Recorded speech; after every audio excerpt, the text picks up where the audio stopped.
I'm warming up. Let's go. What's up, guys? Welcome back to another video. I am back this week. Last week I was traveling. Flip had to take care of it on his own. But this week we are going to be talking about another Korean drama, this time action, that's come to Netflix. Vagabond.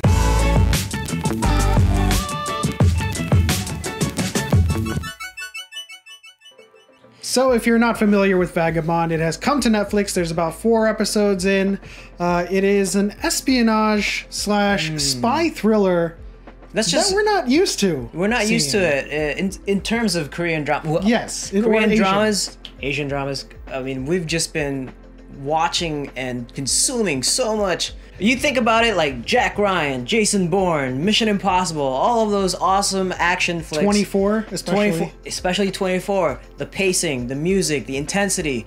This is actually just as good, or if not better. Yeah, absolutely. And when we started watching it, I know I was of the opinion that, you know, I'm not used to seeing this kind of stuff out of Asian media, you know, and we've been on this crawl lately of Asian media and discovering the potential that's there. Love it. The high fantasy of Arthdal Chronicles, and now the espionage and spy thriller of Vagabond.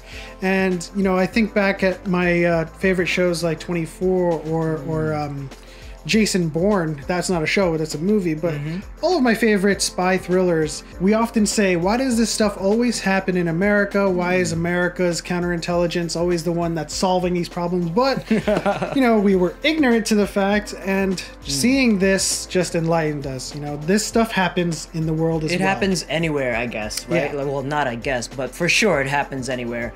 If you happen to be consuming this type of content, or just anywhere in the world, like in Korea and Japan, or like anywhere in Asia, anywhere, right? Like this problem arises in any sort of government structure, and so we're only really used to seeing the Jason Bournes and the Jack Bauers of the world. But this K-drama, Vagabond, can a stuntman become a special agent?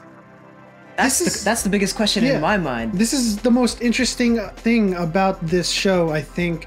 You know, you think about a guy that's just a stuntman, right? But of course, there's some backstory there. Yep. He is Cha Dal-gun. He is an 18-degree martial artist. Well, that's a combination of all the degrees that he has, right? Like of the different disciplines, yeah, right? I'm a 2nd degree brown belt. I'm a 10th degree green belt. Add that all up, that's 12 degrees. Nevertheless, you know, it adds up to a package that no one expects. Right. And when we're watching this show, I know when I was watching it, the first time we get to see the action unfold, you kind of get the picture that, like, wow, he can, like, on a fundamental level, take care of himself. These guys that are causing problems in this show, they're taken by surprise, right? It's just a stuntman. It's just a stuntman that happens to take care of himself, like you said, defends himself really well.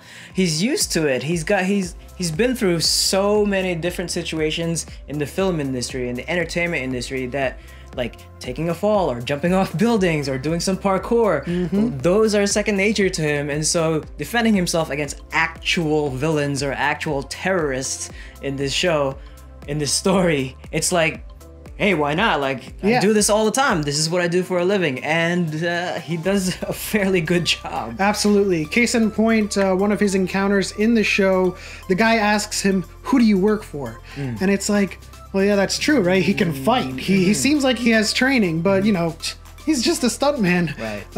And he cares for his family. He's just trying to do the right thing. And of course, we can't leave out another half of this picture. Bae Suzy.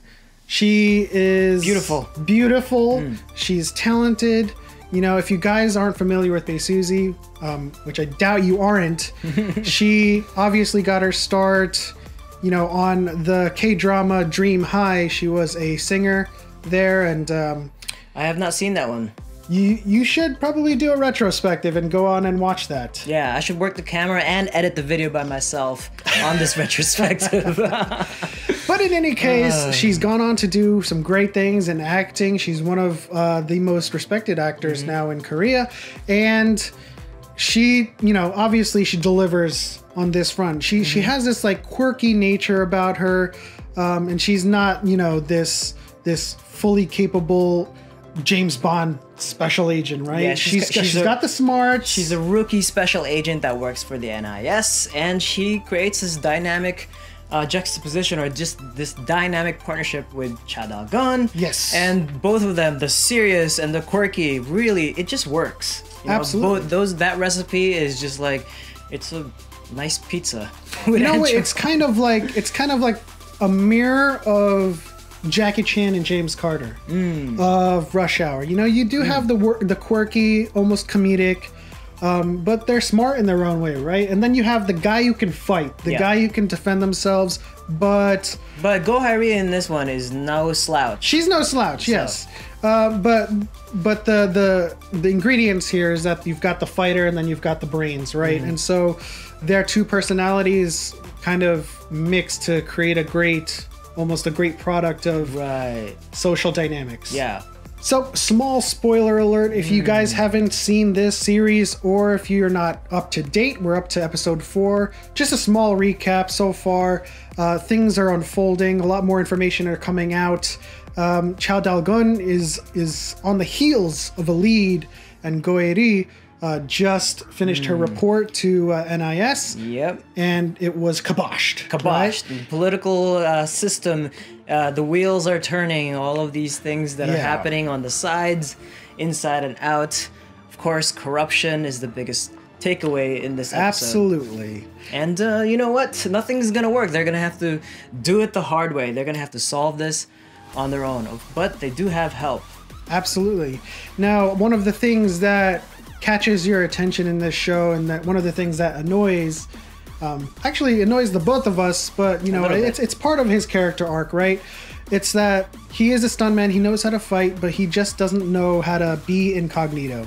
He doesn't know how to blend into his environment. They get new information, he goes straight for the kill, and he's accusing people, and he's just putting himself out there, putting a target on his back. Yeah. And I think going forward, that's going to change. I think that's going to be his arc, right? Well, it was hinted in the very first 5-10 minutes of the show, right? He's up on the hill, he's perched up, he's ready to take the shot, and there you see on his sights is Go Hairi. So there must have been some sort of transformation where he gets to that level. But obviously, this is almost like the prelude to all of that. So we'll see how that goes. And you know, it's just interesting to see it's interesting to speculate how Go Hairi is going to change him in that fashion. Or maybe she changes too. You know? Absolutely. Or we don't know. Or she could be the big bad guy. She could be behind everything.